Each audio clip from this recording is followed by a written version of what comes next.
2025-2027 MTEF and FSP submitted to the National Assembly.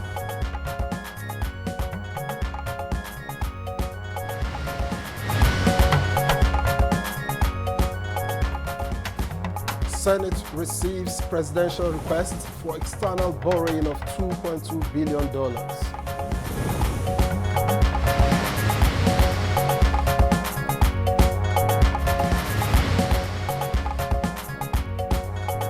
Restrictions lifted on posting of corps members in the country.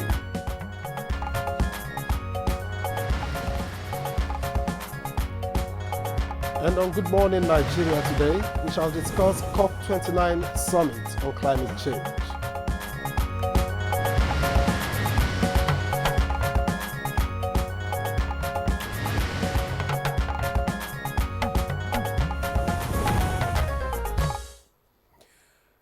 "29 years ago, the United Nations Climate Change Conferences, also known as COP conferences, ushered in the world's only multilateral decision-making forum on climate change. True, and in the years that followed, the COP conferences have brought the world together to address climate crisis, help vulnerable communities adapt to the effects of climate change, and plan towards net zero emissions by 2060. This year, COP29 began last Monday in Baku, Azerbaijan. So far, several agreements have been reached in areas such as international carbon market standards. Indeed, and Nigeria's National Council on Climate Change is a lead agency at the conference. It mentioned innovative financial solutions like blended finance and a clear distinction between development finance and climate finance as some areas for global focus. Also, Nigeria recommitted to targets made in 2021 at COP26 in Glasgow, Scotland, to achieve net zero emissions by 2060. Several other agreements were signed by Nigeria, including a memorandum of understanding with China on green economy and the deepening of the renewable sector. Well, Nigeria also underscored the importance of addressing short-lived climate pollutants like methane and black carbon, recognizing their significant impact on global warming. A memorandum of understanding was signed with China on methane mitigation. There were also discussions around energy transition. Recall that in 2021, Nigeria became the first African country to develop a detailed energy transition plan. The plan is to tackle the dual crisis of energy, poverty, climate change, and deliver Sustainable Development Goal 7 by 2030, as well as net zero by 2060. May I also mention that details of Nigeria's pathway for significant low-carbon development of energy systems cut across 5 key sectors, including power, cooking, transport, industry, and oil and gas. Yes, Victor, and Nigeria's net zero target by 2060, we understand, requires about $410 billion above business as usual, spanning between 2021 and 2060. Well, so far, some states in the country have rolled out climate and energy plans to help meet the country's national goals. Well, COP29 Summit in Baku, Azerbaijan is our focus on Good Morning Nigeria. Welcome to the program. I am Victor Azu. And I'm Ademola Adeoye. I also welcome you to the program reaching you live on the network service of the NTA. In a short moment from now, Chukwudi Okoli Ugbaja will join us for newspaper review. Let's join Olajide Bello for the news this morning. Hello, Olajide. Good morning, Ademola. Good morning, Victor. Good morning, Nigeria. And here's the news. Nigeria has joined the Global Alliance Against Hunger and Poverty, an initiative just launched at the ongoing summit of the G20 leaders in Rio de Janeiro, Brazil. President Bola Tinubu made the commitment while addressing the summit, saying the fight against hunger and poverty must be a top priority for the world. The fight against hunger and poverty is not a matter of choice, but a matter of priority for me. Where do I get those helps? I have a very vibrant youth population, 70% below the age of 30. To all of us here, investment in education, investment in health. President Tinubu has transmitted the Medium-Term Expenditure Framework and Fiscal Strategy Paper 2025 to 2027 to the Senate for consideration and approval. In the communication read by the President of the Senate, Godswill Akpabio, the President expressed his hope of expeditious consideration and passage as it has embedded parameters upon which the 2025 budget is predicated. Also communicated to the Senate for approval is a request from the President of the $2.2 billion external borrowing plan. And also the President similarly submitted the 2025 to 2027 Medium-Term Expenditure Framework and Fiscal Strategy Paper to the House of Representatives for its consideration and approval. The President is seeking expeditious approval of the Medium-Term Expenditure Framework as its physical assumptions and parameters will be basis for the 2025 budget. The House also requested to approve the implementation of $2.2 billion as new external borrowing to finance the 2024 budget deficit of 9.1 trillion naira. The Nigerian government has established the National Engineering and Innovation Fund, a new initiative designed to provide grants and resources to engineers and technologists working on solutions to the nation's unique challenges. President Bola Ahmed Tinubu, in a message, announced the establishment of this fund, which it says aims to support local innovations, encourage entrepreneurship, and ensure that Nigeria remains at the forefront of engineering advancement in Africa. The federal government has lifted all restrictions on posting of core members to just 4 key sectors of the economy, effective with 2024 March C orientation course. Minister of Youth Development, Ayodele Olawande, stated this in Abuja.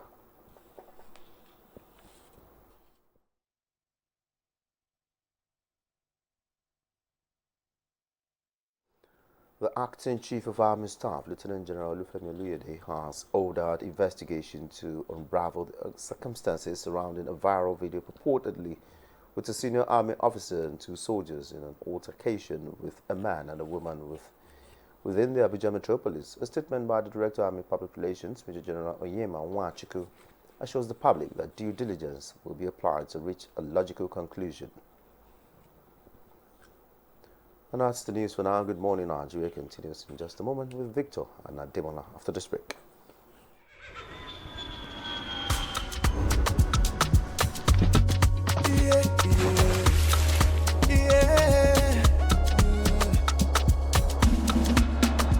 From the Atlantic across the savannah to the Sahara, we rise, a land of the free, we know they tire. We dream great, our spirit is undying. Resilient, rooted like palm tree, we sway in colors, we stand up in demand, we make solutions, we ignite passion, yeah. Diversity is unique, we are more than the solution. We are Nigeria, strength and unity, we know they carry life. We are Nigeria, together live the dream of a land with great destiny. We are Nigeria. I am the real Nigerian. Brought to you by the National Orientation Agency, NOA. Win a brand new car. Make a purchase of 10 million naira or more at any Vento Furniture store and stand a chance to drive home a brand new car. Vento Furniture, addictive quality. My champs, they use energy at school. Your champs need nourishing energy. Give them the new and improved Milo at breakfast. It has nutrients that support energy release. Our food, our health, our tomato paste. There is no tomato paste, the taste of my God. There is no tomato paste, yeah. Rich tomato pesto, Tiwani. 100% natural tomato. Namune, alelelelelele, oh, alelele, oh, ale. There is no tomato paste, the taste of Nigeria.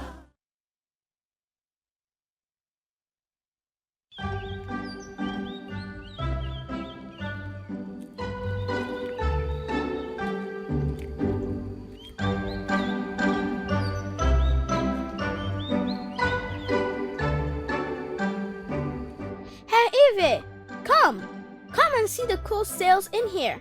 Everything's on discount. Yeah, I saw it already. But you know what? I've been thinking we should focus more on making things than just buying stuff. What? You mean we shouldn't go for these awesome? No. Hear me out, Nkechi. We are always chasing after new toys, upgrading gadgets, and buying things we don't really need. But what if we use that money to create something special? Like what? Anything! Instead of getting another fancy pair of shoes, we could start our own cool business together. You mean we should become entrepreneurs? Exactly! We could use our smart thinking to make something awesome for people. We might even make a big difference in our neighborhood. You know what? You're right. We can learn a lot about money too. Awesome! Let's be the heroes of our own story. Together, we can make a big change and break free from just buying stuff all the time.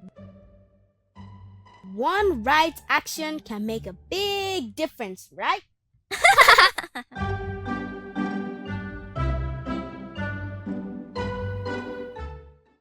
They swore an oath to serve our fatherland and defend the people.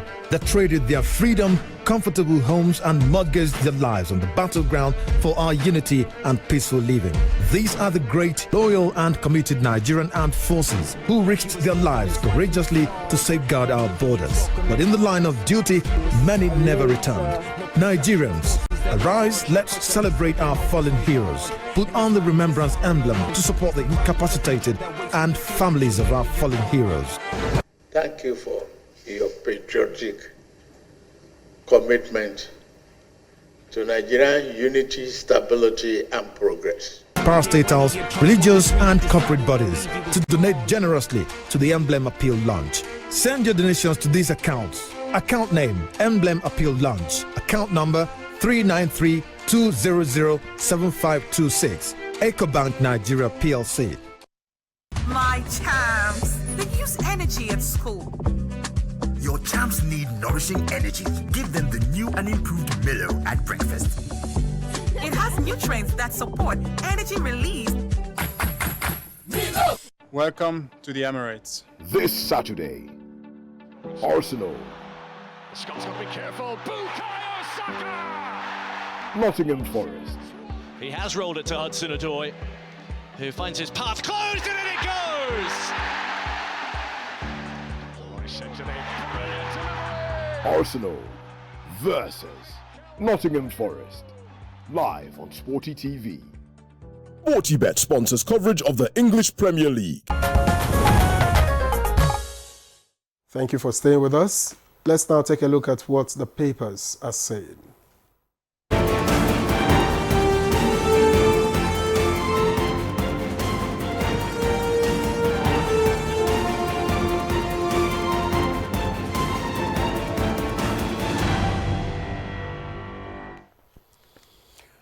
Chukudi Okoli Obaja is here with us.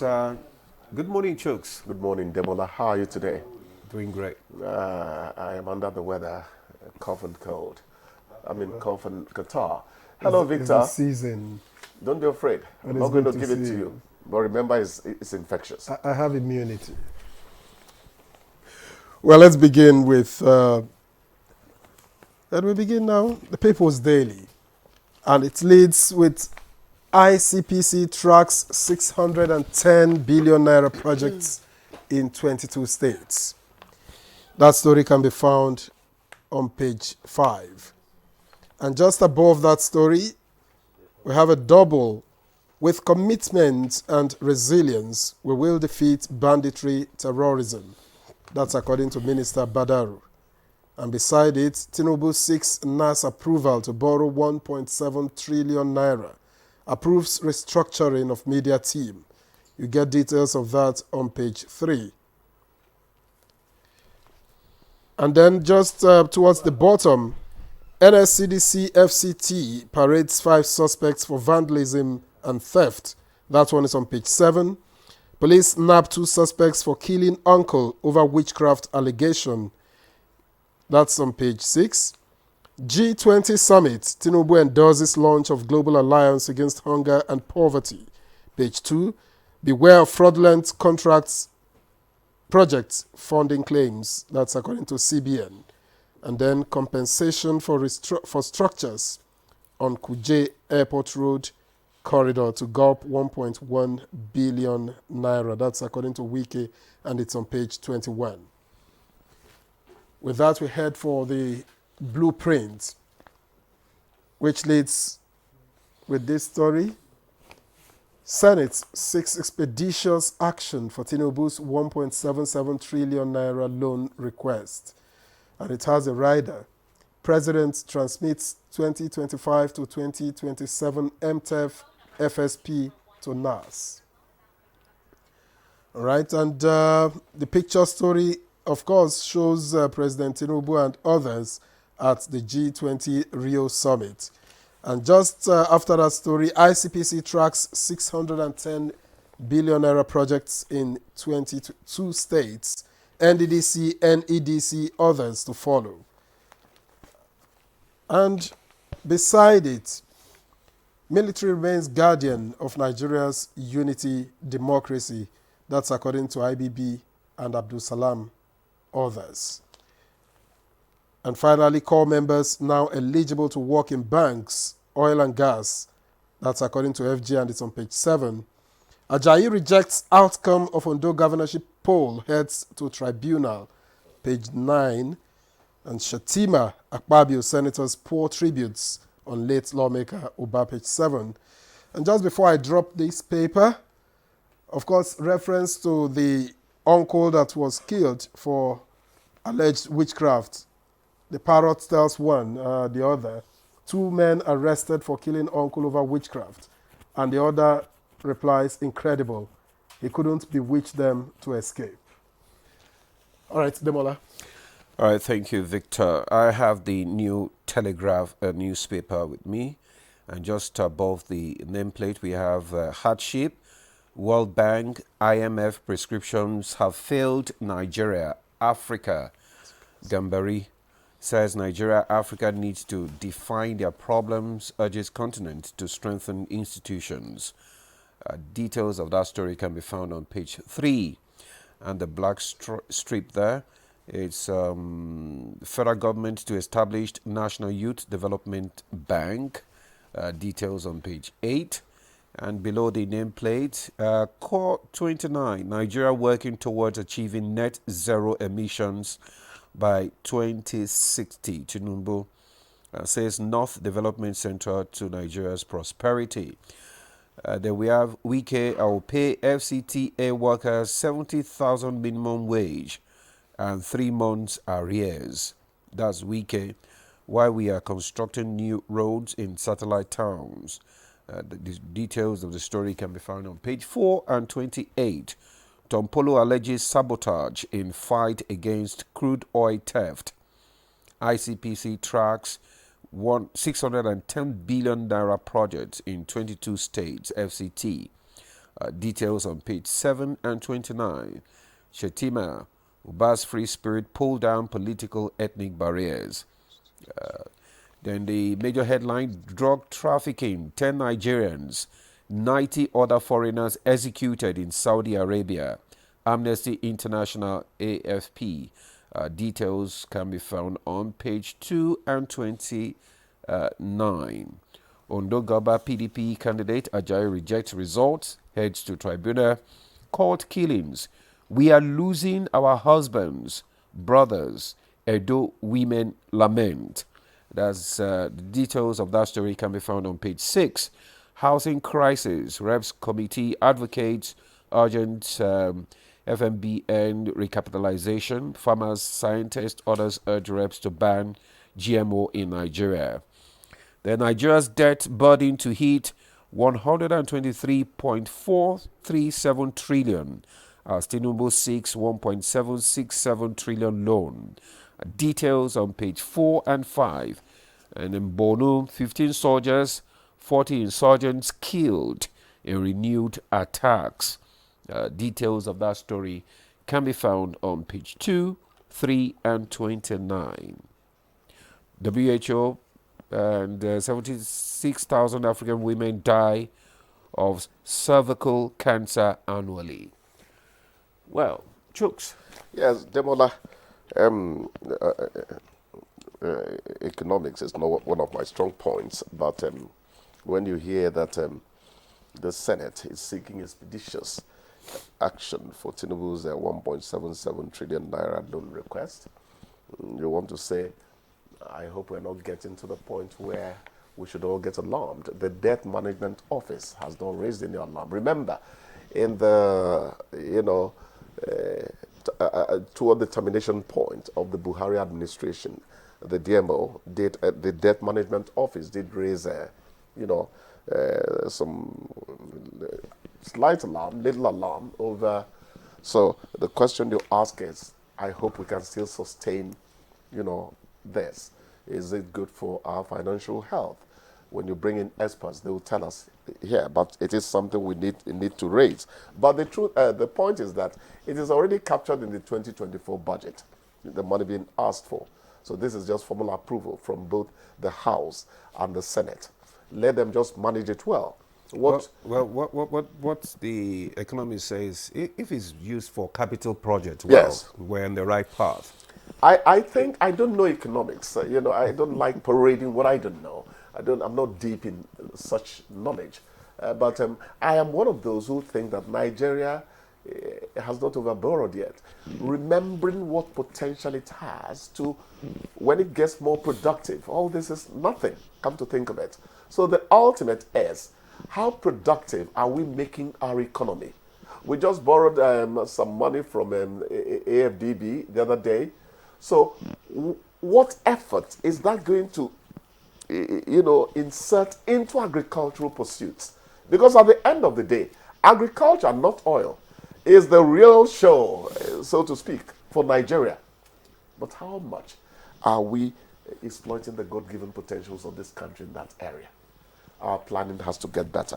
I think we need to do that. We need to do better. I think at the end of the day, what matters is what it is used for. Judiciously. That's what matters. And trying to say, well, that you want to defer to experts, then you must defer to them. Because if the DMO says, borrowing is a bit there's no slight alarm. Alarm is alarm. It's not slight. And yeah, it's not you said. If it's an alarm already, then it's big. Actually, in planning the budget, no money lies loose.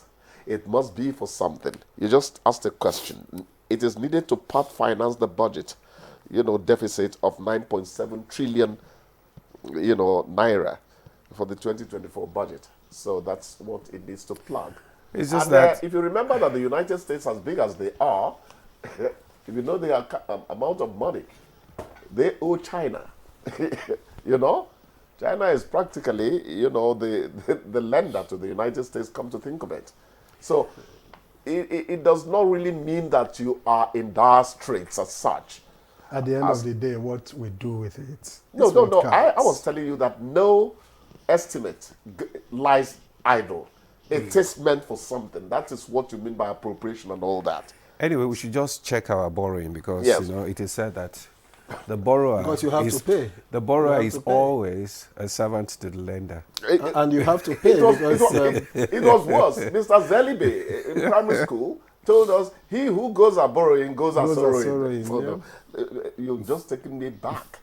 so many years back. So it's just let us be careful. And then that's where the issue of how many percent of the budget goes into debt servicing. You are saying we should be careful. Just be they careful. call members now to work in banks, and they were not working there. I had raised this question with Demola earlier in the day. What was it? It's not strange to me. Were their accounting and business administration suspect credentials or what?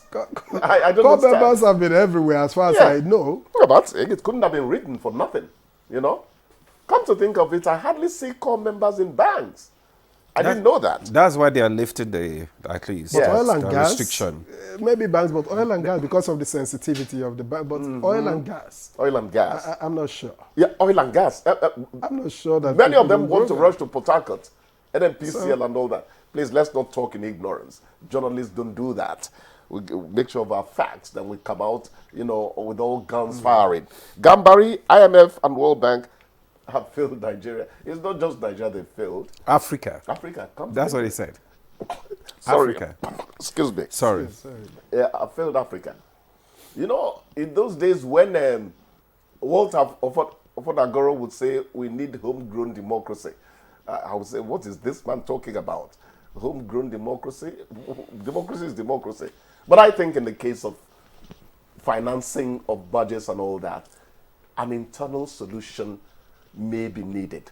That's why Africa's peer group, you know, stance, that is comparing notes and all that, will become very necessary. They need to come together as a continent and know how trade can be facilitated, all the things that make you earn that little extra naira and all that.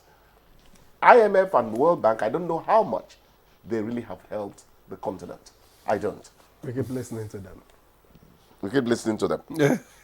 Wike is paying only 70,000 naira. Well, that's what he said. Why? Well, some other states are paying 75, 85. You know, some states that are you not might even not like Wike's politics, but Wike is not stingy. Why is he giving our youth corpers only 70,000? No, minimum wage. Why would he give minimum wage of? I think that's low. I don't know what you think. It's just my opinion. Well, I mean, considering that Abuja is, you know, is an expensive city to live in compared to other states. And we should be the leading light. Yes, Abuja and Lagos. How much is Lagos given? I think 85 or so. Well, we must remember that the FCT is not a state. Well, it doesn't have the status of a state by many ramifications. That's by many ramifications. They are not. How? Right now, they have their own, several departments. They have their own permanent secretaries. So it's like... Do they have the kind of budget or the kind of allocation that goes... The budget suits the near mayoralty status they have. Yeah. I mean, Abuja is not like the states too in terms of all the things you need to spend money on. Anyway. Well, I think it should add more money to that, my opinion.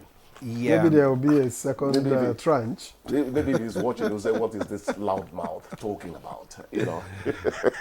We are losing our husbands and brothers. I do women in lament.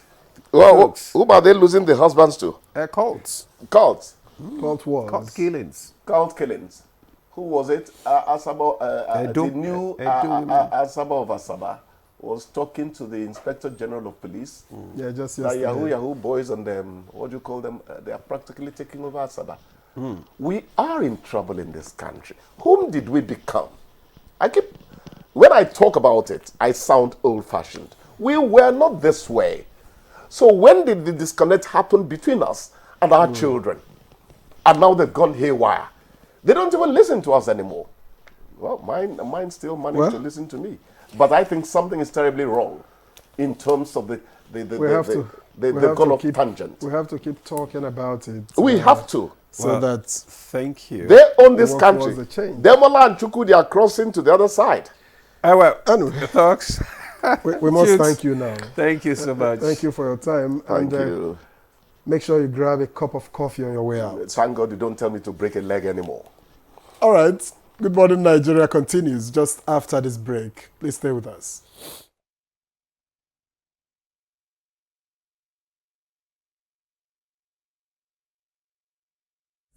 use energy at school. Your champs need nourishing energy. Give them the new and improved Milo at breakfast. It has nutrients that support energy release. The counsel of our fathers. My advice to these young people is please do not take us back to those harrowing days. You probably do not know what it is. Nigerian youths, let's build our nation together.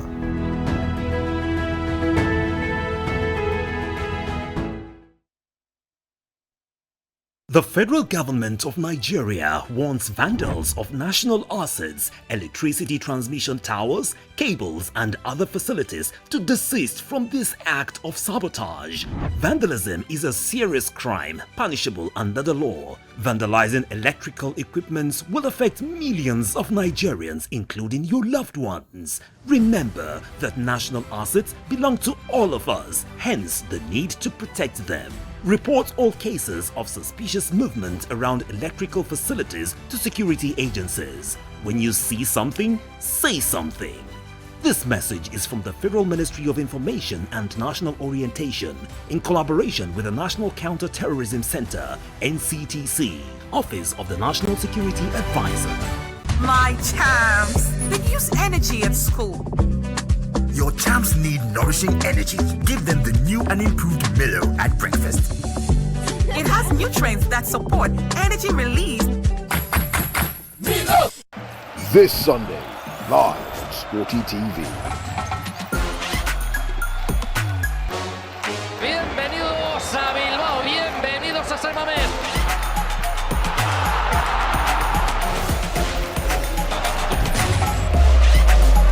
Athletic Bilbao versus Real Sociedad. Watch live on Sporty TV.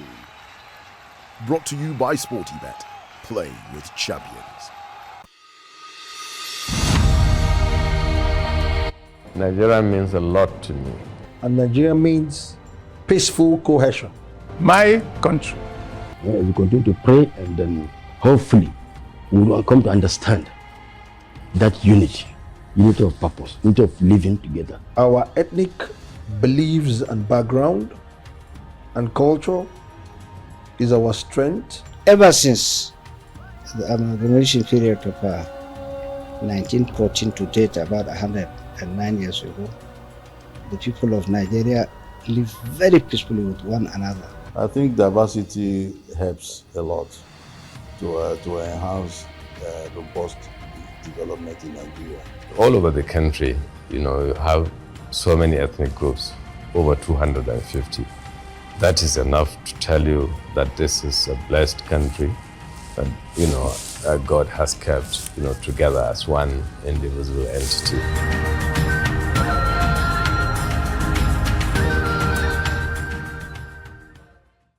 This Sunday,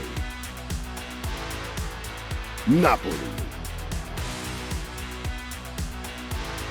And Kvaratskhelia. Roma. Paredes with the ball in, headed towards goal and in. Napoli versus Roma. Live on Sporty TV. SportyBet sponsors coverage of the Italian Serie A.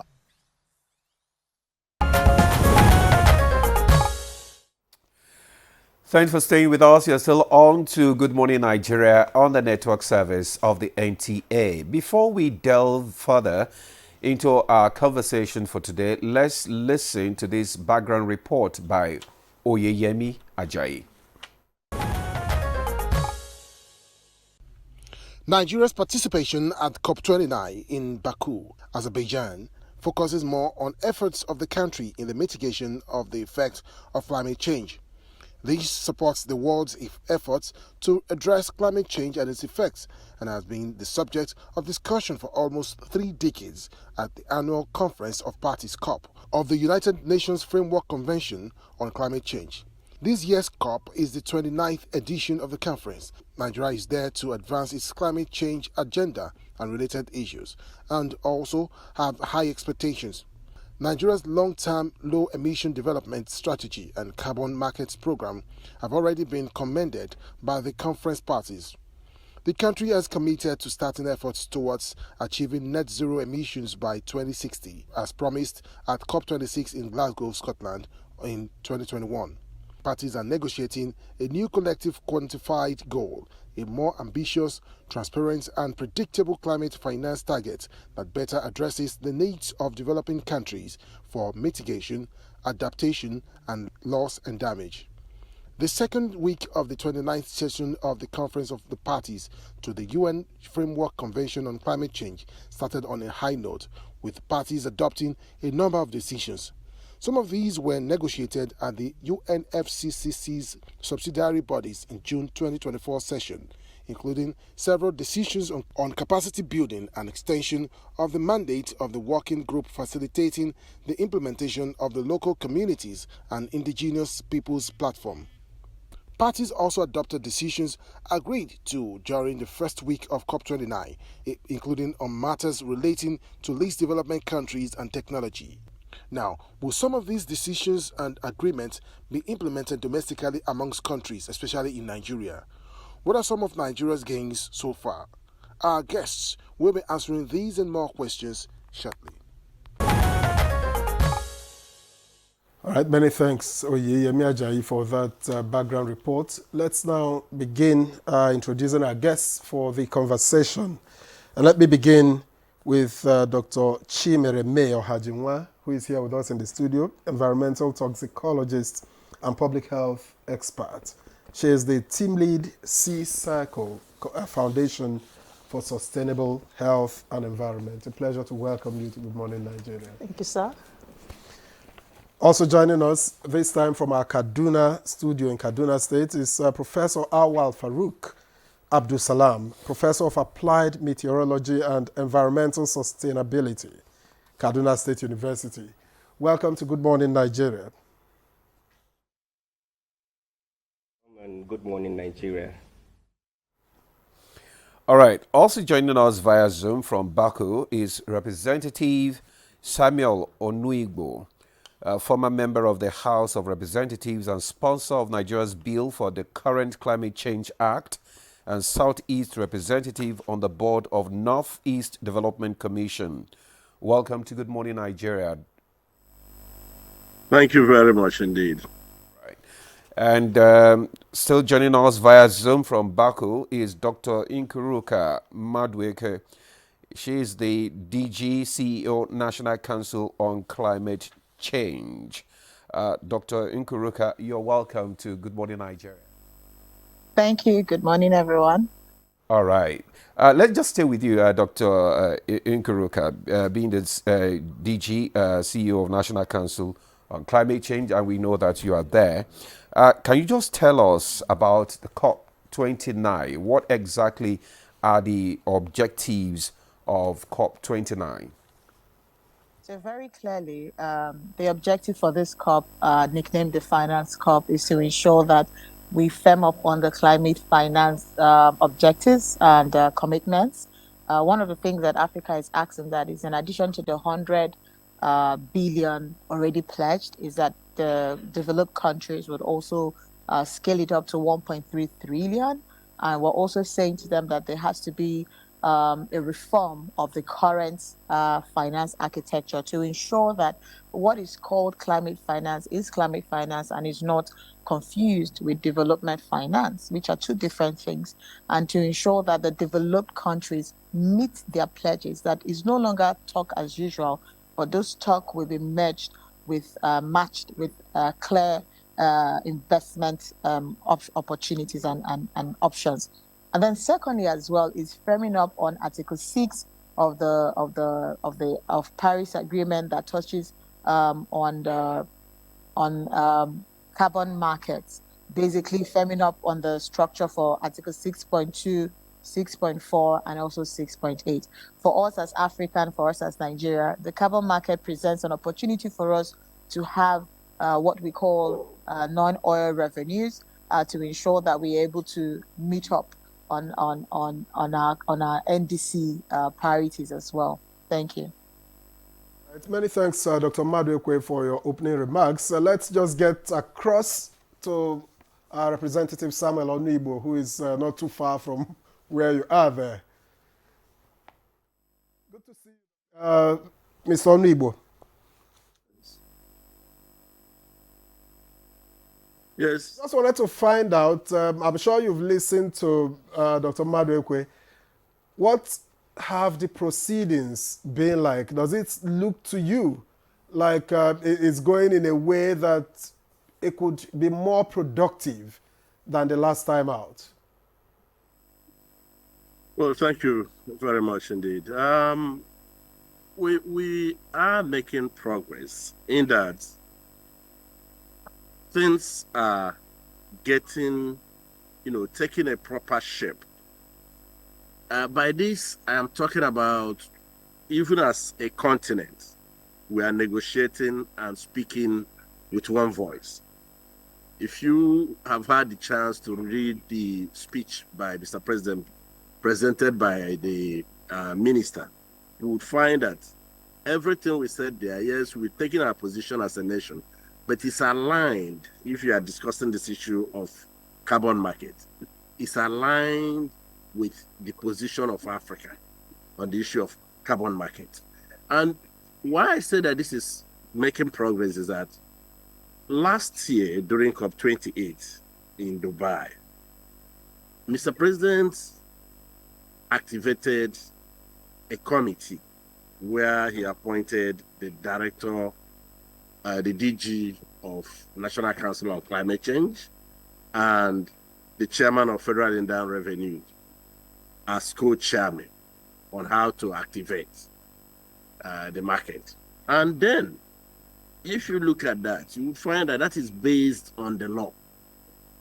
Because if you go to section 4, subsection I of the law, you will find that there is that requirement as part of the functions of the NCCC to be able to come up with these things in a collaborative manner. It's the NCCC that has the authority to coordinate, but then it has to be able to do these things along with Federal Inland Revenue. That's when you're talking about carbon tax. And then you're talking about carbon as a whole, as provided in section 19. You are going to carry along Ministries of Environment, National Planning, and all that, and also Ministry of Trade. So for us, having the law in place, and then these things are falling in place gradually. Yes, there's a challenge about negotiating Article 6. It's been there, and the concern we have is that this is almost 9 years since this was passed, and countries are still having challenges. Even the global north, they are not coming forward, but progress is being made, and the joy that I have is that this is coming in a coordinated and sustained way. That's why I'm hopeful that we are moving towards the right path. Okay, okay. Thank you so much, Honorable. We'll get back to you. Let's go to our Kaduna studio where we have Professor Awal Farouk Abdusalam, and my question will be that do you think, or how will this summit actually address the growing concerns of, let's say, growing concerns about climate change, particularly in the vulnerable communities in Africa?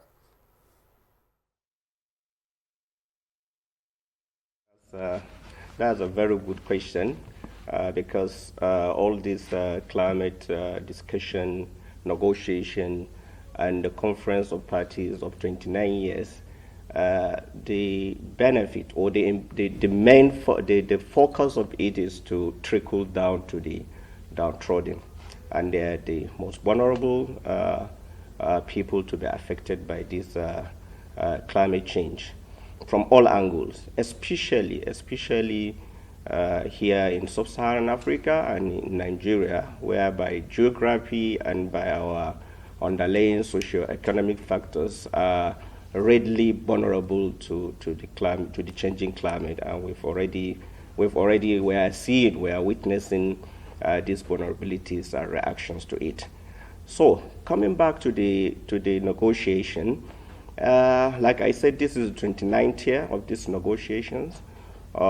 This year's objectives were so ambitious, but generally, from the with the researchers and monitoring what is going, I mean the outcome and the implementation of the outcomes, you can rate it very, very low, and this is to some extent dashing the hope of these vulnerable communities. For example, this year's COP focus on financing, which is very good, ambitious, from billions to trillions, climate education. But to me, the most important thing for countries like Nigeria and Africa is to focus on the issue of adaptation strategies, which the vulnerable communities, as you said, have already, from local researchers, have already been coming up with ways to adapt, very crude ways to adapt, and some of them don't even know or don't even really understand what is going on. So, connecting the vulnerable communities to the COP is very difficult because the access, the benefits cannot be seen or are not visible at all so far. We don't want to say that the discussions are just for the elites, for the scientists, of course, are there, but these are national governments coming to discuss. But most of the most of the resolutions are not well implemented. Especially, example is the 100 billion per year fund, which is very difficult for African states to access because of the protocols in accessing the funding. Now there is a call for increasing the funding. I think the most important thing is to call for accessibility. And that is the only way that will help our government to transition from non to clean energy, which is very, very necessary in fighting climate change. Victor. All right, thank you very much, Prof. Thank you very much. Let me get now into the studio where May is. You've had the privilege of listening to all of our guests, those in Baku and outside of Baku. What would you say are the most important decisions taken at this year's climate so far when it concerns Nigeria? All right, so good morning, everyone. Good morning, Nigeria again. So this year, there's a lot of focus on increasing climate finance and making it clear that there's a difference between climate finance and developmental finance. Mm-hmm. So you don't confuse both. So when you're talking about climate finance, it's like you're driving to the climate change impacts. How does it affect, how does it improve in relation to climate change? Mm-hmm. Not just developmental finance that is focusing on reduction of poverty. Yes, they can be interchanged, but it's better we have very clear goals and guidelines on what we want to do. And so at this year's COP, the emphasis is on how can the developing countries get the developed countries to pay more this year. So last time it was $100 billion. This year they are estimating higher. Like, how can we get it to be working? How can we operationalize what is there? So it's not just going to be ambitions, but actions this time around. Mm-hmm. And then how can we operationalize it? Even things that has been done in 2 years ago, like COP27, we talked about loss and damage, but how can we get it operationalized? How can we make sure that these things are measurable and we're achieving them, not just talking. These are the major things we're discussing at this year's COP in relation to other things that have been happening over the years, like I said, Honorable Nibo said. So for 9 years, you've had this, that. Can we measure them? So it doesn't look like we're just talking. So that's what they're focusing on this year. And for Nigeria, what should be the most important concerns out of it, the most important wins out of COP29? Okay, so for every COP29, every country, so COP, for people that don't know, COP is a conference of parties, and it's a conference where you discuss climate change, which has become a lot of issues. So there are countries that have been underwater, flooding, that has been there for a long time. A good number is Sudan. Some part of Sudan has been under the particular states. So if you're looking at Nigeria has flooding, but it's like we have these flashes that goes, then comes, but there are places that has been very, very destructive, right? So sometimes it look far-fetched when you're talking about it in Nigeria. And so Nigeria also went to this COP with what we call nationally determined contributions. So meaning that there are things we want to achieve. We are looking at how can we use renewable energy more, invest more in it. So this helps Nigeria to work. So when we go for COP, it brings visibility. It helps us to align ourselves better with the international community, with other African countries. How can we partner more, increase and things that make us improve on our climate change? How can we reduce emissions? How can we partner more to do better? You know, Nigeria is investing in renewable energy a lot, in solar, in wind. Now, Nigeria has added climate change and health to our national determining contribution. So it's not just we are managing waste, we're increasing on renewable energies, we are looking at transportation, but also health, the impact on health as well. So yes, these are important things. Those 7 things that Nigeria went to cope with is what they are focusing on. And most importantly, how can we get more money from developed countries to implement these strategies in Nigeria? We can get more money from the developing countries from developed countries to implement all this in Nigeria. So let's go. Let's direct that question to the DG. Just like your opening remarks, you talked about the emphasis. It's on finance. That is development finance and climate finance. My question would be: what funding mechanism are available to support climate change mitigation and adaptation efforts, especially in developing countries? Okay, thank you very much. I just wanted to clarify, when I said finance, I said clearly that there has to be a distinction between climate finance and development finance. And that's what we as Africa were also saying to the world, that do not lump it up. There's development finance and there's climate finance. The order in terms of finance available to countries, you have multilateral finance or funding like the GCF, GEF as well. You also have adaptation fund. You also have as well philanthropy fund. You also have parties also contributing as well to assist other countries. We're talking about money coming from the north to the south. You also have South-South partnerships that will help to bridge the gap. What we're also saying, or what I've seen clearly in this COP, is the fact that as a country, we need to have very clear finance strategy. We have to have very clear pipeline of projects. That is what is coming out from this COP, that if we want to get investment, we need to be clear as to who we want and where we want financing for.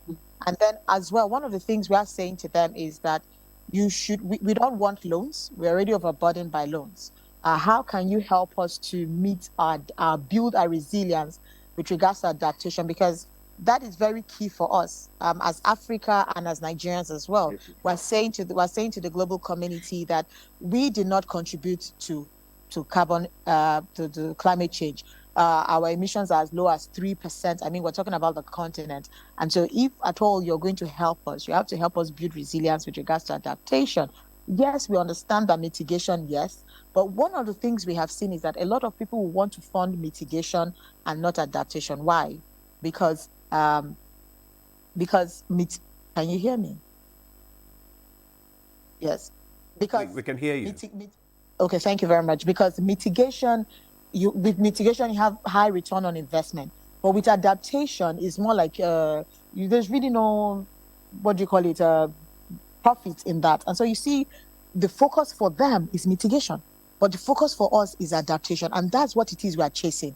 And we're calling and we're saying to them, listen, you have to bring in more money for adaptation. And that is the stance that Africa is taking as a continent, and Nigeria is also taking as a country. All the forums we go to, with regards to methane emission reductions, with regards to building climate smart agriculture, with regards to renewable energy solutions, we're also bringing up the issue of value chain localization and saying these are opportunities for you to come and manufacture these solutions in Nigeria with regards to Project Evergreen. And so these are the conversations we're having on the table, and we're putting it out there to say, listen, Nigeria is a market for you. But as a country, you cannot overburden us with excess, with more loans. Can we think grants to help us move and build our resilience, our adaptation, because we already have low adaptive capacity, and that's why the impact of climate change is affecting us the way it is. So these are the issues on ground. And like I said, just to be very clear, one of the things that is coming out very clearly, leaving COP29, is coming back home and ensuring that we have clear finance plan. I don't know if you're aware, but we have the nationally determined contribution implementation framework that we are now turning to a financial plan.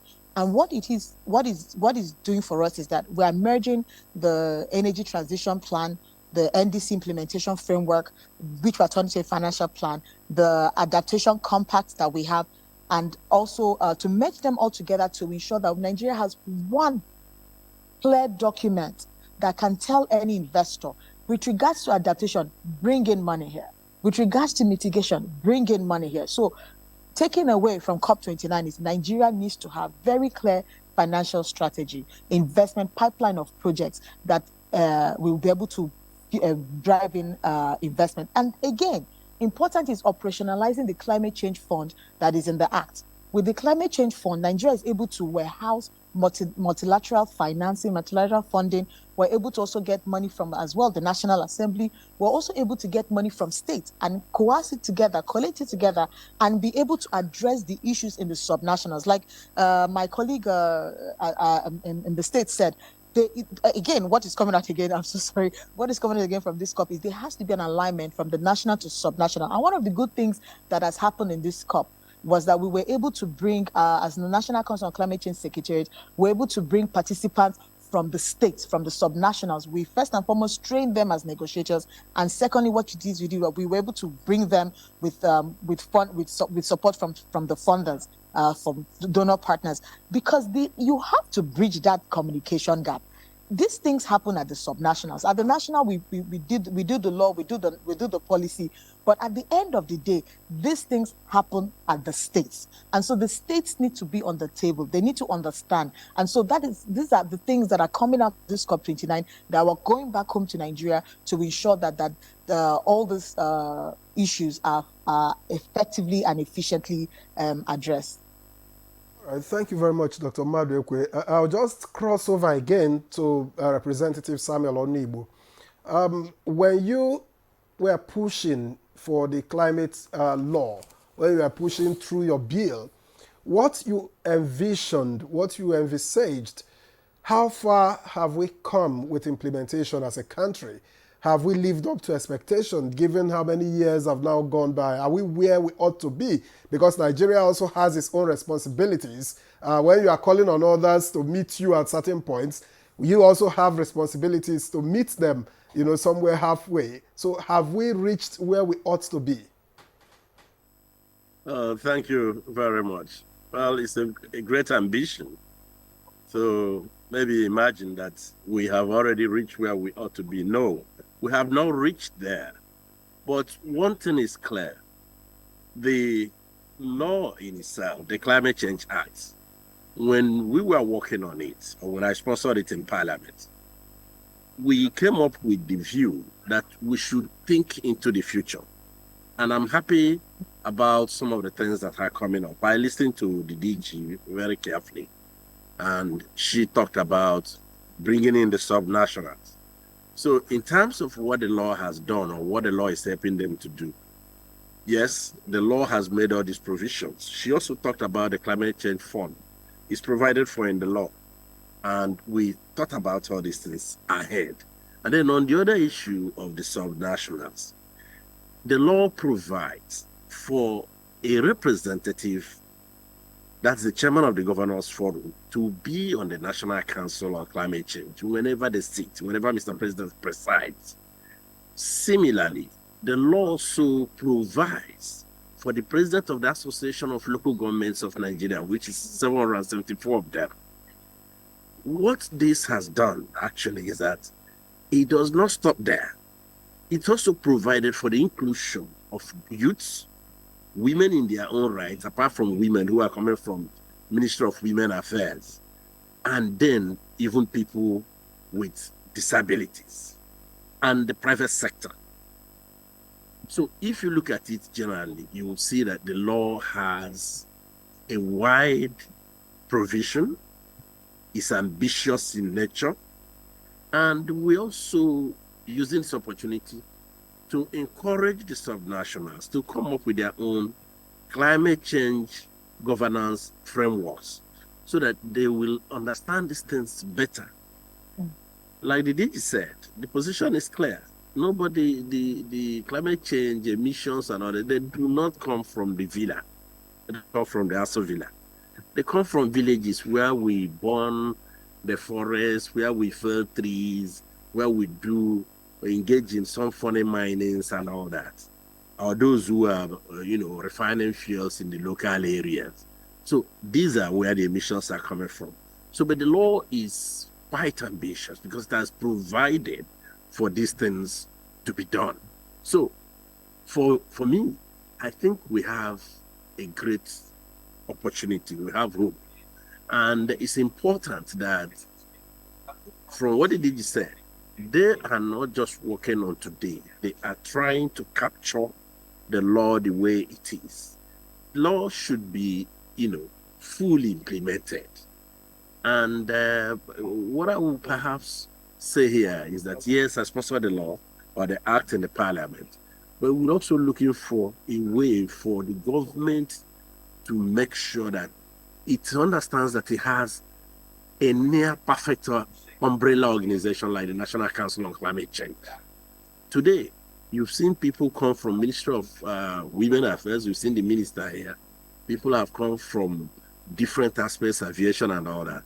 And that's why in structuring this law, some of us insisted that it should have an umbrella body so that you can accommodate agriculture, you can accommodate environment, you can accommodate, Ministry of Petroleum, you can accommodate the Ministry of Women Affairs, Transportation, the Office of the National Security Advisor, Office of, Governors, Chairman of Governors Forum, and a lot of all those other ministries and MDAs. Again, apart from the subnationals, the private sector is also required to play a role. The law provides for this and even provides for fines. So we have a law that is recognized, that is respected globally. A number of persons will tell you that they have read the law outside of Nigeria. Some have used it for research and they recognize that the law is strong.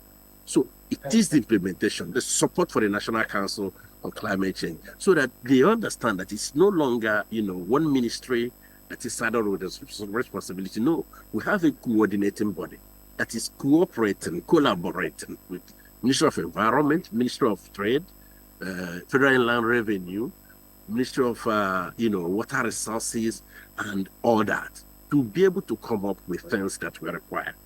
It's not something you finish, you start and finish now. But I started my statement by saying, look, we are making steady progress. When Mr. President was here last year, before he came here, he read his budget and said he was going to be involved in the issue of climate change.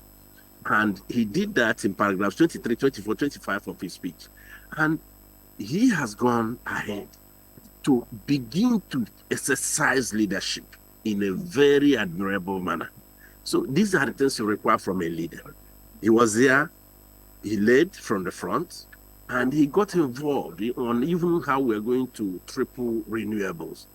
And not only that, he also issued a piece on CNN News where he said we have the chance to leapfrog in issues of manufacturing from the green angle. And of course, he followed that up by setting up the Evergreen.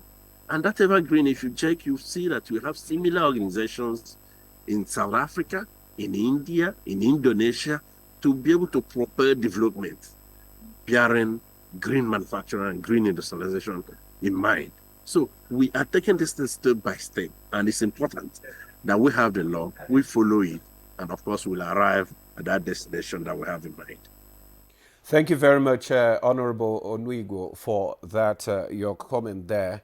The need for us to strengthen the law, I mean, to make it more inclusive. Let's go to Professor Farouk now. I mean, Professor Farouk, you just listened to the Honorable and also the DG emphasize the need for us to have a strategy that will be a better strategy that will be more inclusive so that the recommendations can be well implemented.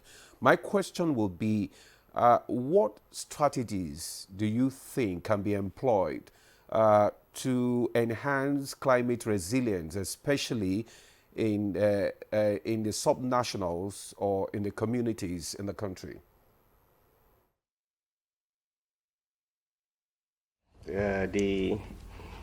You see, it's just like the written rule in the law in real estate marketing. What they say is location, location, location. So in climate change issues, especially in Nigeria and sub-Saharan and the entire African continent, the issue should be adaptation, adaptation, adaptation. I so much like the way the DG spoke about, adaptation and mitigation and, defining it differently and how the less developed look at it and the developed look at it. The best strategy we can adopt to achieve, our target is enhanced adaptation. And this adaptation, we are not talking about, bringing in new things from, from somewhere, and enhancing local adaptation, so that a farmer in Sokoto or Ilere or a fisherman in Bayelsa that is, losing his yield can finally find a way to enhance his livelihood. So the entire strategy should revolve about, around adaptation. You cannot have a successful adaptation plan without having a grassroots input. That is one. Secondly, is what almost all the speakers are talking about, the engagement and involvement of the subnational governments in formulating the policy of adaptation, and then finally implementing it. Like I made mention, we've observed some local farmers have already, evolved some adaptation techniques. But the problem is they do not even understand clearly what is happening. They are only trying to adjust, in a kind of, in a very, unscientific way. So the idea now is to, if we can access these grants, which I don't even want us to lay more emphasis on it, locally within the, the national government should provide funding and the subnational government should provide funding for local researches that will, find, these small-scale adaptation techniques, enhance them through scientific methods, and engage with local communities to adopt this. Because the issue of climate change is real and impacting. So the best strategy is adaptation, adaptation, adaptation.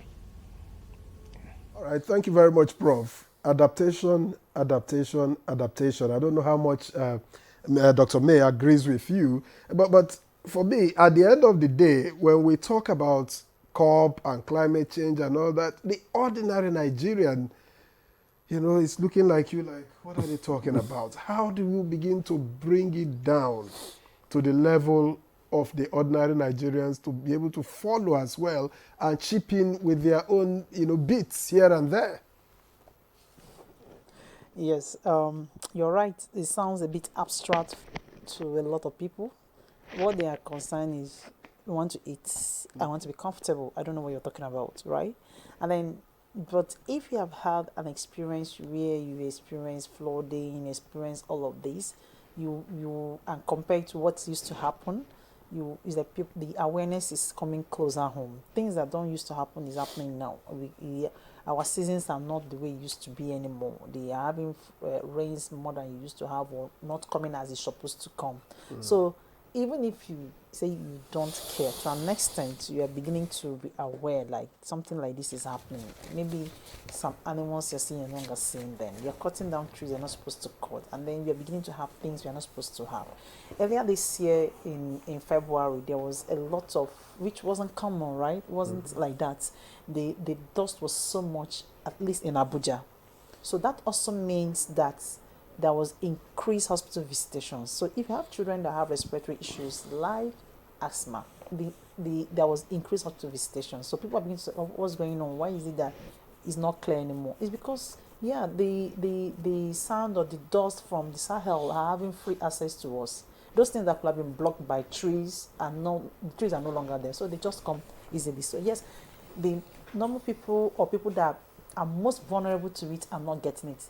But that doesn't mean that there has not been impacts over the years of what these COP meetings are about. There is increased knowledge, there is increased policies, we are beginning to talk about renewable energy, we are talking about our youth are getting involved, we are getting to empower them, they are part of, at the COP, there is a youth section, they are talking about it, so that your people are not going doesn't mean that other people are not sending their people as well to be part of it. So the youth are more aware in schools, in secondary schools, they're talking about it now, so people are more aware.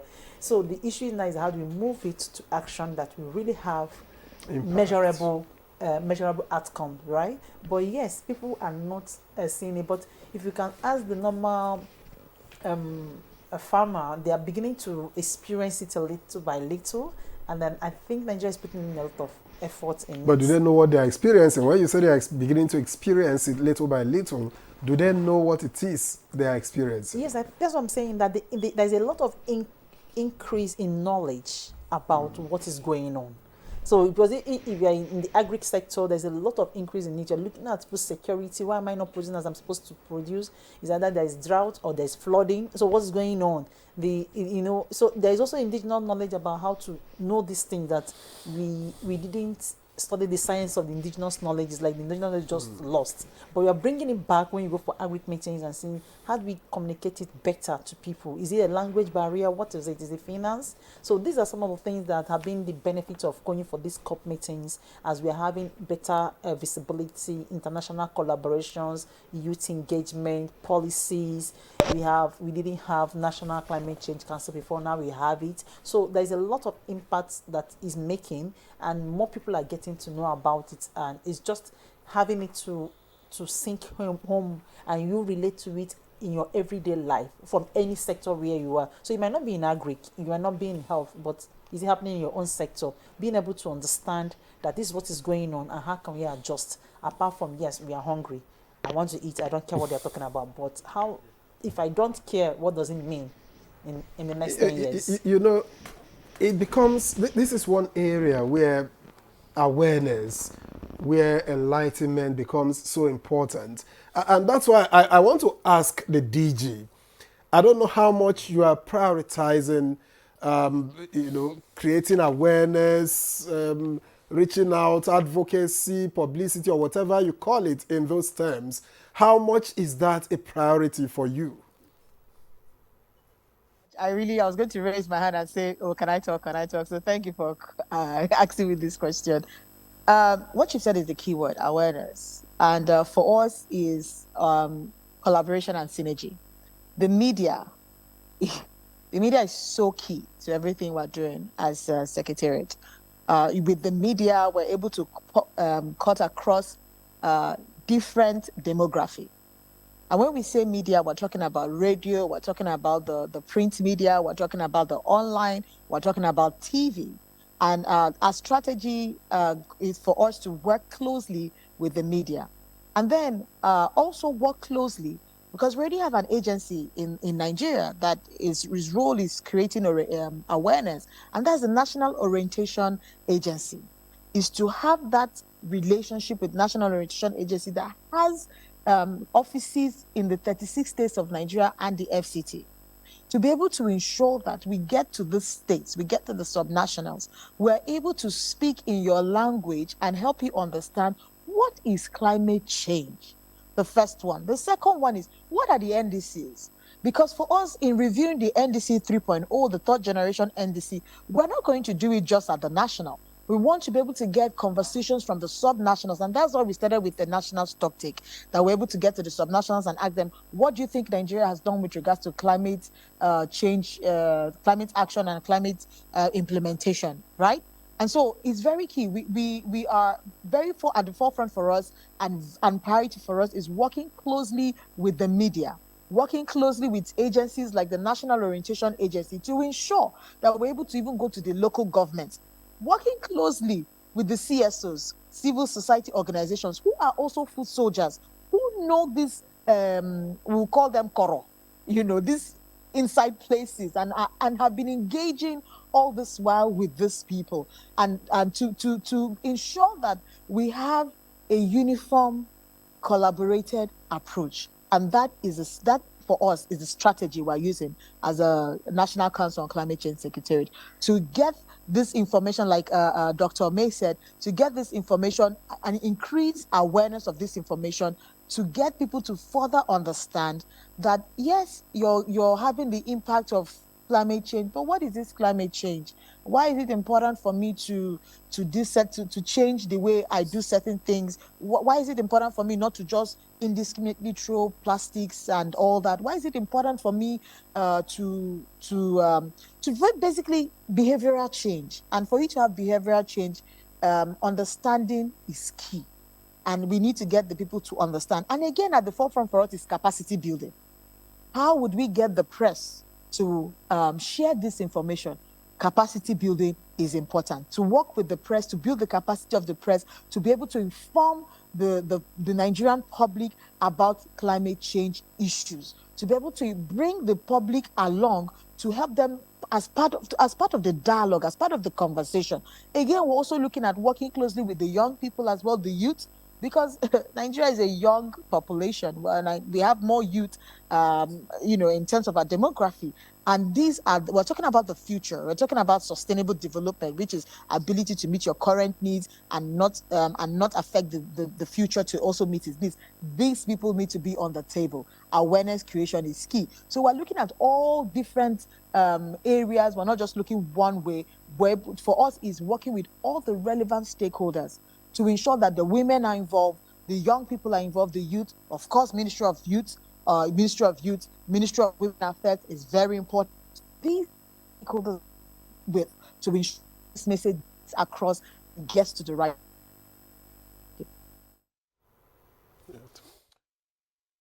DG, for that, letting us know your effort in creating awareness, especially getting the people, the media and other sectors involved in this awareness campaign. But I still want to stay with you, because earlier on, Honorable Onigbo mentioned the need for you to get the buy-in of the private sector. So what's the council doing, to get the private sector initiative, especially in financing this climate change issue? Thank you so much. Like we said, we're working with all relevant stakeholders, and the private sector is key. You cannot talk about finance without talking about the private sector. One of the things I've been saying, even before coming to COP, is saying that we have to be able to bridge the gap between public finance, private finance, and donor partnership. There is so much, there's a limit to which public finance can go, public funding can go. There is a limit to which donor partner or donor funding can go. But there's so much that private sector finance can go. How do you bring them into the conversation? One of the things we're doing as National Council on Climate Change Secretariat is to train the private sector on Article 6. Socialize the NDCs with them as well. We're doing that in the next, coming back from COP, that's one of the first things we're doing, because we've seen that there's a gap. And how do you bring people to buy your idea if they don't understand what you're talking about? And again, in September, we with the support of NDC partnership, National Determined Contribution Partnership, we had what is called the checklist, and the checklist project is ongoing, where we match the private sector with would-be investors, with intended investees. And at that forum, we were able to explain to them what NDC was or what NDC is. And a lot of what came out from that was, we need to engage more. And that is what we have at the forefront for us. We need to engage the private sector more. So the first thing we're doing is having that workshop where we're getting private sector, we're getting companies to come and understand what Article 6 is with regards to the carbon market, what is the nationally determined contribution, and where do you fit in? Where can you see investment opportunities also with regards to our pipeline of projects, also to train them on projects, carbon projects, because one of the things we've also seen is a gap in understanding what will fit as a carbon project.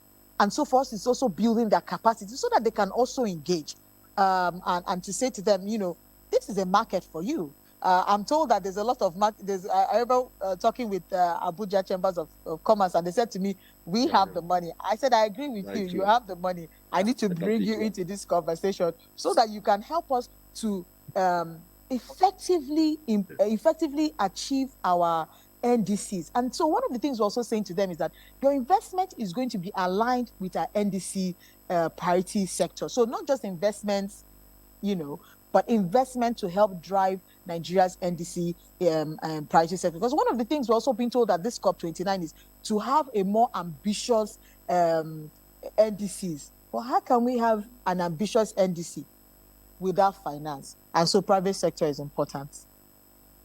Thank you very much, Dr. Hajowa. Thank you very much. While you were speaking, Dr. May has been itching to respond to some of the issues that you raised. So perhaps you have the time to do that now. Oh, okay. So when she was talking about private sector involvement, yes, it's very important to look at private sector involvement, but that also has to do with our policies. What are the policies we are putting in that make them benefit? Because most businesses, yes, the businesses have the money.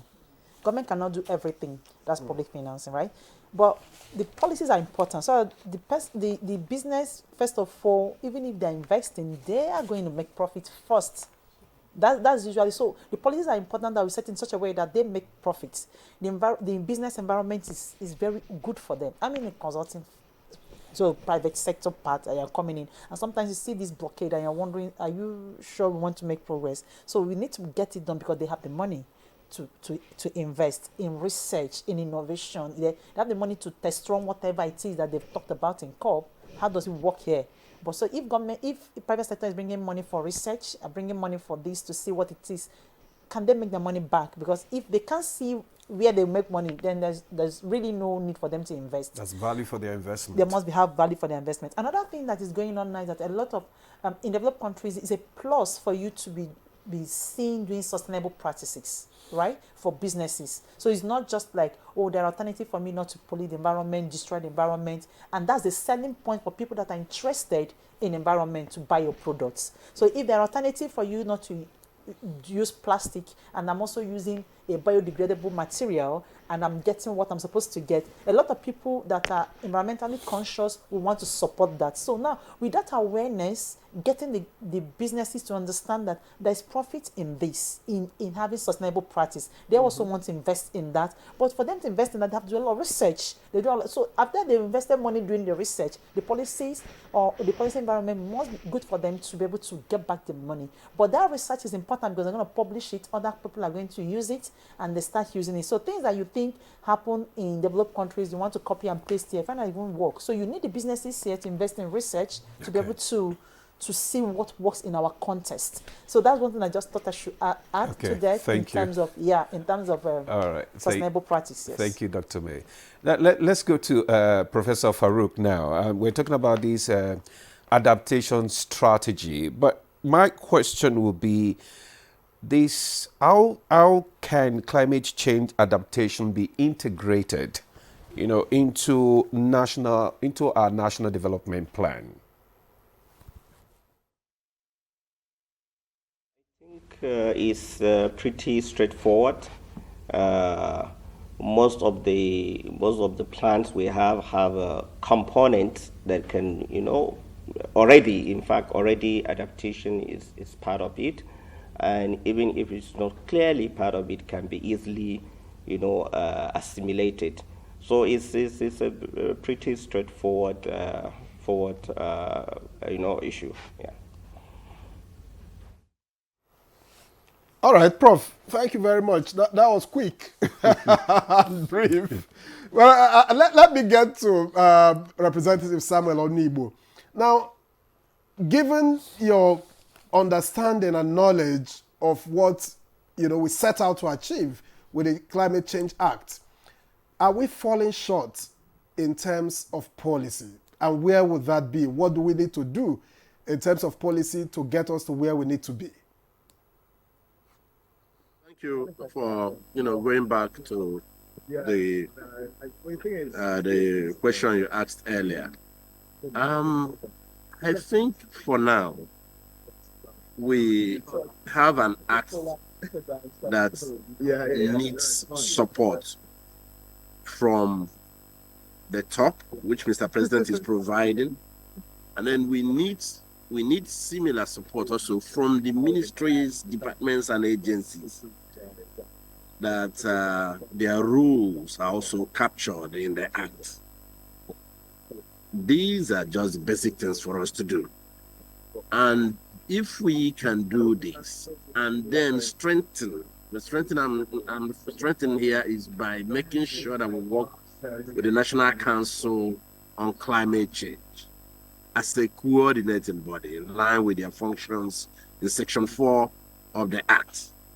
Then we'll be able to make that progress. I narrated earlier how we have been moving gradually. I recall when I was appointed to chair climate change in the 8th Assembly. It was not funny. It was not listed amongst either Class A, B, C. It was just any other and others. And my colleagues, some of my colleagues, not all of them, would make jest of me by calling me the rainmaker, because that was a reflection of their level of understanding what climate change was all about. But there were many more who understood it, and either from their wives or something, who also extended support. But from the 8th Assembly, when we pushed the bill, and it did not go through until the 9th Assembly, the level of awareness increased. In fact, I got tremendous, resounding support from the then Speaker of the House of Representatives, now Chief of Staff to Mr. President, His Excellency Right Honorable Femi Gbajabiamila. But he joined hands with me to make sure we push forward. So the bill is strong, the act is strong. All we need to do is to create that support, know that we have an umbrella body now. So that way, you will not be thinking about what is it that's missing. Yes, there could be one or two things that perhaps you want to change or amend, but it makes sense for you to put this into full effect, so that if you are noticing any gap or any mischief or any breach, then you'll be able to address it. For now, that bill provides, you were talking about awareness the other time. If you go to Section 26 of the Act, you would find provisions that we need to incorporate climate change into the curricula of our people, either in primary school, secondary school, or in tertiary education. And I'm happy to tell you that the very last time I met with one of the deputy executive secretaries of the National Universities Commission, told me they were on their way, towards including that as part of the GS courses. Whether they have done that or not, I do not know. But I know that this is something that is being considered by them. So similarly, if we also have this in the primary and secondary education, we'll be creating that awareness without even knowing it. Again, we have a provision of the Act that requires the National Council on Climate Change to once in a while engage with the CSOs, and so that everyone is on board. So for me, I think we have an act, not that it is all impressive, but that has the potential, enough provisions to be able to capture this. Because today, everyone, you can see that all the ministries are one way or the other affected by the provisions of the Act, or one way or the other impacted by climate change. So that's why you need an umbrella body. You don't want to be dealing with just one ministry alone. So for me, that act is in a very good position. It needs the support of all. And I want to thank Mr. President for how he has exercised leadership So it requires the coming together of these other, ministries, departments, and agencies, because they all were appointed by Mr. President. Thank you very much, Honorable. The act needs to be supported. Thank you so much. We'll take a break now. When we come back, the conversation continues. Stay with us. Nigeria, ready to breathe cleaner air and save money? Let's talk about gas. Drive with CNG, the smart, cost-effective choice. Fill up for less and travel further. Save money, save the planet. Switch to LPG for cooking. It's cleaner, healthier, and better for environment. Say goodbye to smoke and eye problems. Do you know Nigeria is a gas nation ranked 9th globally with over 209 trillion cubic feet of gas reserve? Gas isn't just for cooking and driving. It powers industries too. Cleaner, cheaper, and more efficient. And the best part, conversion centers are popping up everywhere. It's never been easier to switch to gas. Join the cleaner energy revolution. Choose LPG for cooking and CNG for your vehicles. Clean energy for brighter future. This message is brought to you by the Office of the Honorable Minister of State for Petroleum Resources, Gas, supported by the Nigeria Midstream and Downstream Petroleum Regulatory Authority, NMDPRA. My champs, they use energy at school. Your champs need nourishing energy. Give them the new and improved Milo at breakfast. It has nutrients that support energy release. Milo!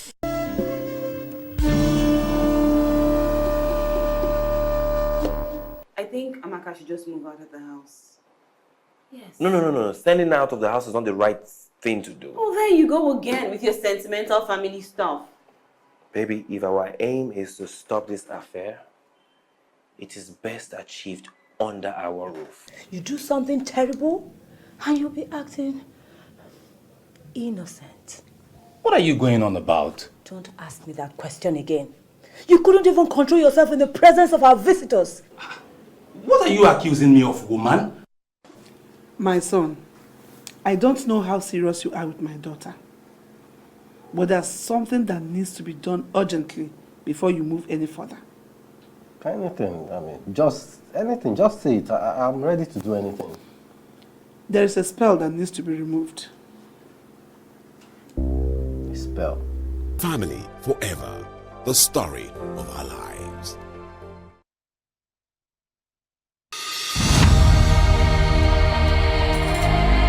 You have to move from the point where you protect and defend your religion to a point where you also recognize the rights of the other person, of the other religion, and protect it. So if I am protecting my own territory and my own people and trying to emphasize their rights and protect their rights, I should also be thinking about how to protect the rights of the others. Both Islam and Christianity recognize and defer to God, and both recognize the temporariness of the life of this world, and that ultimately we all go back to God for the day of reckoning, when everybody will render an account of his life on this temporary abode.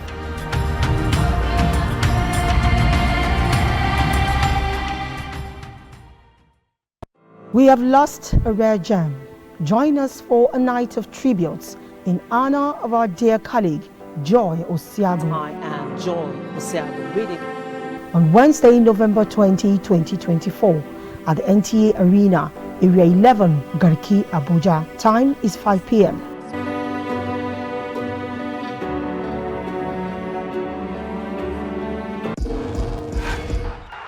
This Saturday, Eintracht Frankfurt.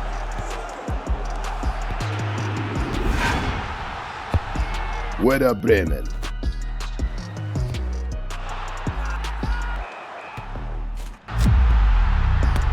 Watch live Eintracht Frankfurt versus Werder Bremen on Sporty TV.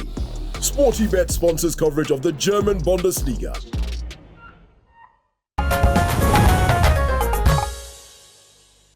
Thanks for staying with us. You're still on to Good Morning Nigeria on the network service of the NTA. And our discussion is still on COP29 Summit on climate change. And our guests, they are still with us.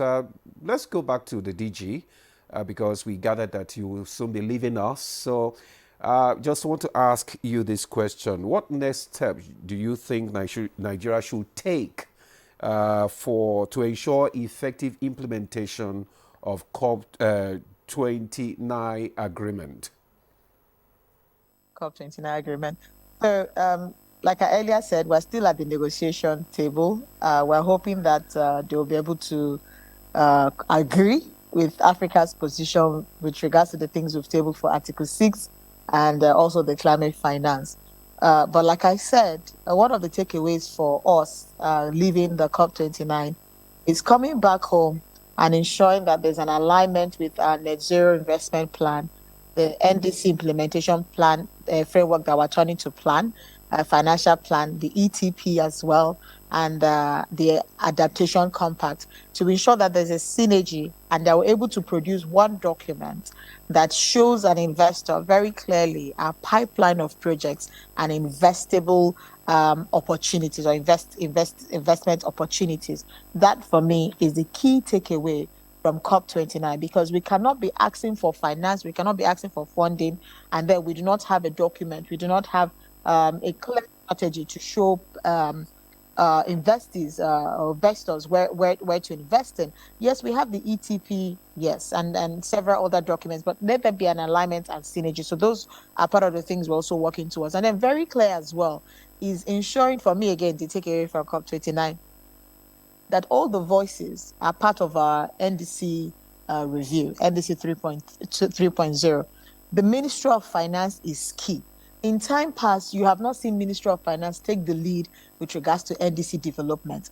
But what has that done? What that has done is that we develop a document that doesn't have clear investment strategy, that doesn't have very clear finance outlook, because the Ministry of Finance will let us know what we can do with granting, where we can maybe put concessional financing and all that. So working closely with the Ministry of Finance, working closely with the budget and planning, because these are very key entities. So that for me is the takeaway from here, to ensure that come COP30, Nigeria, number one, will be able to have a very clear investment strategy for our NDCs.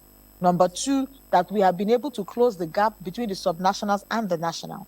Number three, that we have been able to create synergy with all the relevant MDAs with regards to reviewing our NDC. For me, those three takeaways and those three next steps are very critical to ensure that come COP30, we're not we're coming back, with more zest. That we already have that, but coming back and saying that this is what we've been able to achieve following from COP29, and this is what we want more, so we can be able to make more demand. And again, before I forget, working closely with the private sector, and like Dr. May said, have clear policies to ensure that when the private sector invests, that they know that they're going to get their money back. Thank you.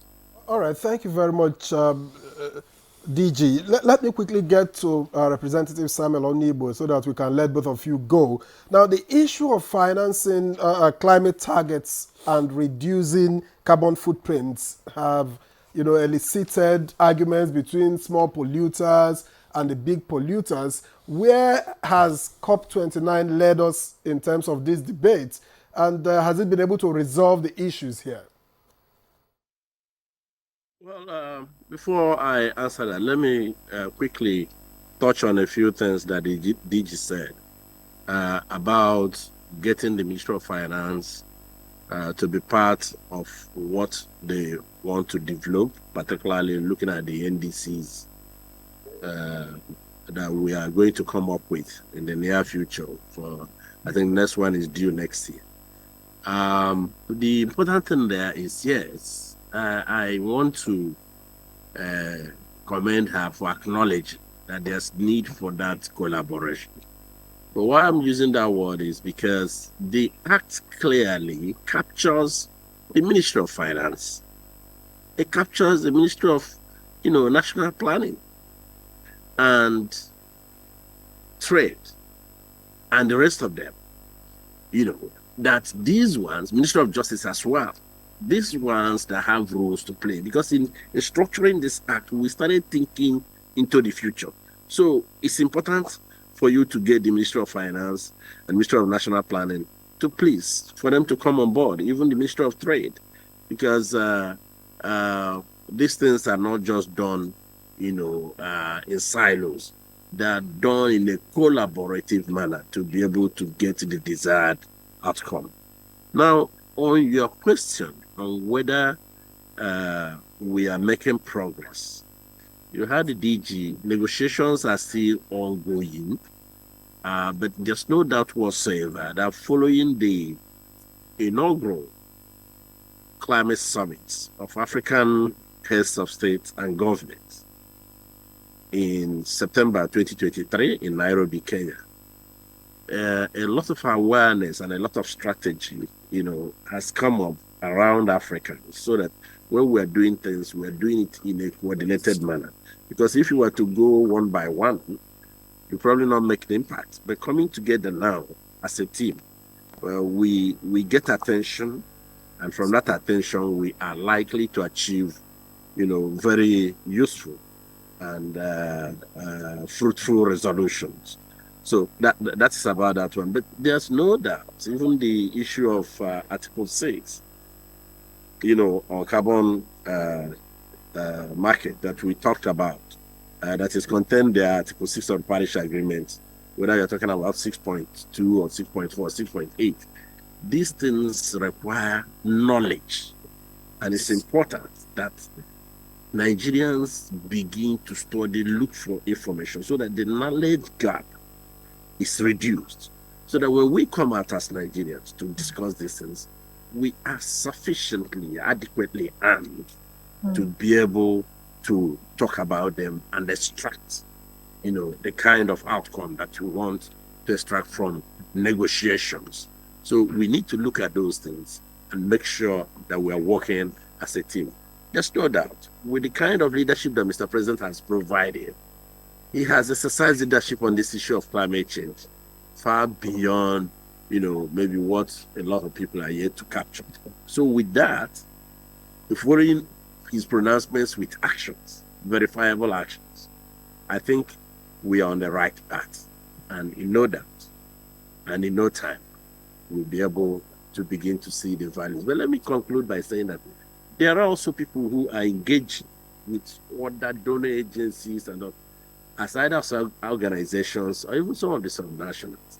So it does not mean that we are starting and ending just with maybe what we're doing as a delegation. There are even private people who have come. That's why sometimes when you look at the number of people that they say it's Nigerian delegation, some of them come from London, but they are carrying Nigerian passports. So there are people engaging, and these engagements, from what we know now, have the potential to bear fruits. Thank you for your time, so that I'll be able to... All right, Representative Samuel Onigbo, unfortunately we have to let you go. I had thought you would make reference to food security and health, but nonetheless, we thank you very much for your time from Baku in Azerbaijan. Thank you very much. And okay, talking about security and health, there's nexus between climate change and security and health. Okay. Food security and health. Absolutely. That's why we are saying that. That's why we are saying that there's need for better understanding of what the Act captures. The Act captures that you have to work with Ministry of Agriculture. The Act also captures that you have to work with the National Security Advisor, who is sitting on that council.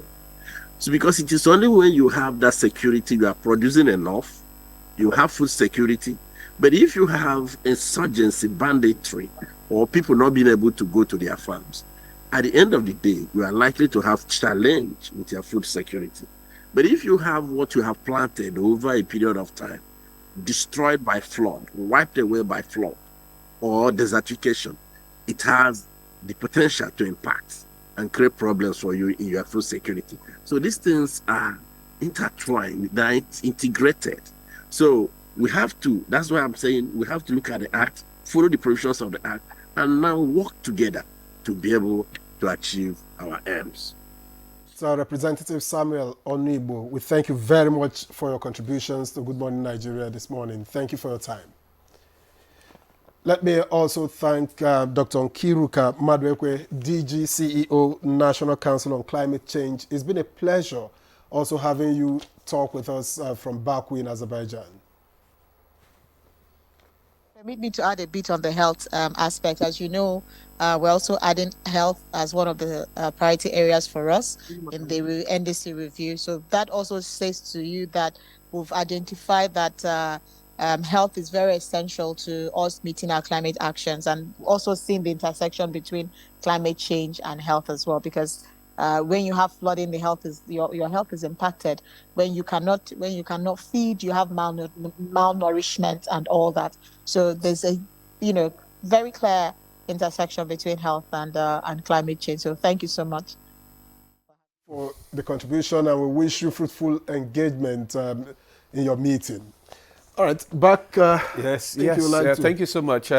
Let's get back to Professor Farouk. I mean, you're still with us. We're talking about this COP 27, 28, 29, but the most important we're even talking about 30 already. Well, but the real thing is about action, just like your Honorable Onuigbo talked about, the need for us to have the action. What advice would you give, I mean, to our policymakers, our stakeholders on effective climate, change action? Excellent. I think as much as the fancy meetings are taking place, the fancy discourse using vocabularies, they are good. They are enablers. They provide the environment, the policy, the law, and to enable, policies to be implemented. There are emerging concepts that are very, very important for tackling the issue of climate change. Example is the concept of climate crisis, climate, looking climate from the lens of a disaster, and climate justice, looking at climate change issues from the angle of the people that were vulnerable, the marginalized population. I think it's very important for our policymakers to understand this concept clearly. For an investor, we've been talking about investment, financing, For an investor, climate change can be an opportunity for him to invest his money and reap a lot of reward, which there are a lot of opportunities in climate change, yes. But for policymakers and government, the most important lens to look at climate change is to look at it as an emergency, as a disaster, as a crisis. Putting that lens or understanding it in that concept will now trigger more action than just policy formulation and in the emergency management. When disasters strike, the first thing is to respond and then and complete the cycle. So climate change, as of today, is a crisis, it's a disaster. And for our policymakers, they just have to look at it this way for them to respond appropriately. For other sectors, yes, they can look at climate change as an opportunity to invest, as an opportunity to do so many things. But really, especially in Nigeria, in African countries, it's even when we see it as a disaster, then we'll put more pressure to get the funding to take care of the disaster.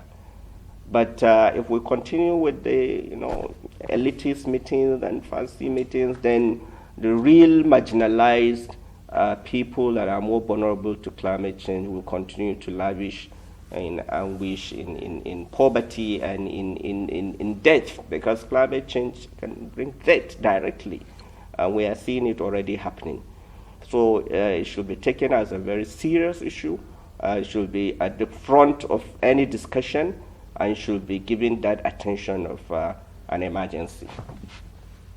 Salam, thank you very much. And just as we wind down here, we're already talking about COP30. Some people are already talking about COP30 in Brazil. But how do we make COP29 count? What actions need to be taken back home after COP29 to make it count? Yes, we're already talking about COP29, COP30. Yes, we are. So one of the things, like I said, is how do we position ourselves enough to get grants, get climate finance that is already there? How can they make it easy for Africans to access? Because sometimes you have this money promised, but to get it is a whole lot of another business entirely. So how do we get it? So we are hoping that we'll get access to funding, we have better collaboration, we come back, have better engagement back home, engage our private sectors so that they can invest, they have the money, invest the money in sustainable practices, in research, in technology, in smart agriculture, because now the food inflation is something else for us. How do we make sure that we have food that it doesn't become too expensive compared to income, right? How is it coming up? We are just talking about food security. You can have food, but is it nutritious? Not just food. Is it safe? Is it safe to eat? Or you eat it and is infected? We're not even talking about these impacts of this on our plants, on the food that in the next 10 years you can't even export your food because it doesn't meet international standard. You're not getting enough forest. So there are a lot of things we need to look into to unbundle whatever it is. We are also talking about loss and damage. How are you compensating people that are living in vulnerable areas that are being affected mostly? Look at Niger Delta. Look at people that live at the coastal region. We were talking about the oil, the water. Do they have access to water? So one of the things Nigeria is going to, one of the MDCs, you're looking at water, waste management, agricultural sector, renewable energy, their transport system. What's our transport system like? So that's why they're talking about, investing in CNG, investing in electric cars. But then it doesn't work. Even the ones we have, how are they doing it? How do we drive? You see cars in Abuja emitting black smoke in a capital city. You see trucks moving without, it's like you look at the person driving and you're wondering, how did you get the license? So apart from that, these are small things. How are we reducing the emission, but also reducing the emission in such a way that we transit, what they call just transition. We transit to not using fossil fuel, but it doesn't affect us in a way that we become poorer. No. So how do we do all of these? These are things that are going to be unbundled, even though they speak as BB English. These are important meetings. But it's not left for us to implement in such a way that it helps us in a way that we can move. You see it as a good business to invest in. Like I talked about businesses investing in sustainable practice. A lot of businesses think it's okay to just dispose your waste, your effluent without treating it. But if they understand that it comes back to bite you, it becomes a business. You don't just dispose your waste like that or dispose your effluent like that. You know that I'm supposed to treat it to meet the standard before I dispose into the environment, right?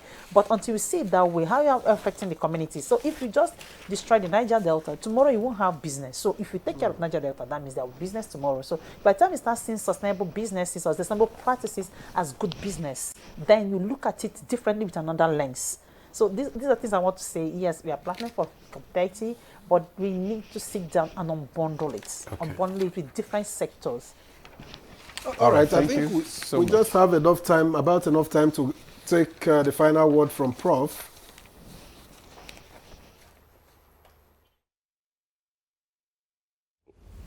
All right. Final word. Climate change is an equivocal. It's a crisis. The impacts are here. We've seen the impacts in almost every sector of our livelihood, health, whatever you can think of.